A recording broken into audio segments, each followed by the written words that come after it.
नमस्कार, मी प्रवीण पाटील. आपण पाहतात live train news. Jantar Mantar या ठिकाणी जे आंदोलन अनेक दिवसापासून सुरू आहे, या आंदोलनाला कुठेतरी जळगावमधून पाठिंबा देण्यासाठी जळगाव शहरातील विविध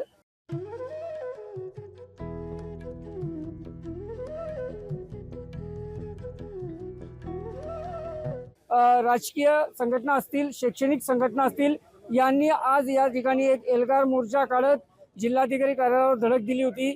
आपल्या सोबत यातीलच काही पदाधिकारी आहेत. आपण त्यांच्याशी आता थेट संवाद साधणार आहोत. भाऊ, काय सांगाल, आज आपण काळ्या कपड्यामध्ये निषेध नोंदवत आहात? गेल्या महिन्याभरापासून जंतर मंतरवर जे आंदोलन चालू होतं त्या आंदोलनाला ह्या निर्लज्ज सरकारने, निष्ठुर सरकारने कुठेही दखल घेतली नाही.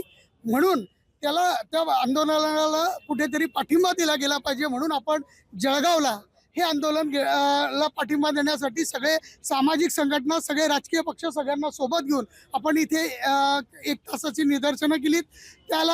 त्या संदर्भात आपण जिल्हाधिकारी महोदयांना या संदर्भातली जी टेक्निकल माहिती आहे ती जळगावचे राणे सर व गुप्ता सर व नाटा कॉलेजचे सर या सगळ्यांना सोबत घेऊन टेक्निकली माहिती सुद्धा आपण दिली. आणि हे पेपर कसे लीक होतात, त्याला कसे लूप्स होलेत हे सांगितलं. कारण पेपर सेटिंग करताना विविध शिक्षक क्षेत्रातले शिक्षक असतात आणि ते शिक्षक असल्यावर प्रत्येक सेटरकडनं 1-1, 2-2 प्रश्न उचलले पाहिजेत. ते न उचलता काही विशिष्ट लोकांचे सगळे प्रश्न उचलले जातात. तशाच्या तशा प्रश्नपत्रिका उचलल्या जातात.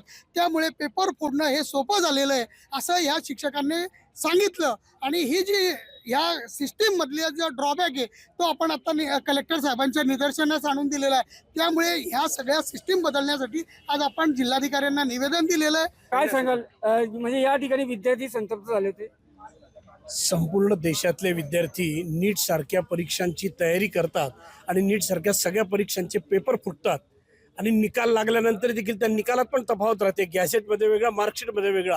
म्हणजे संपूर्ण शिक्षण क्षेत्रावरचा नियंत्रण जे आहे ते सरकार करू शकत नाही आहे.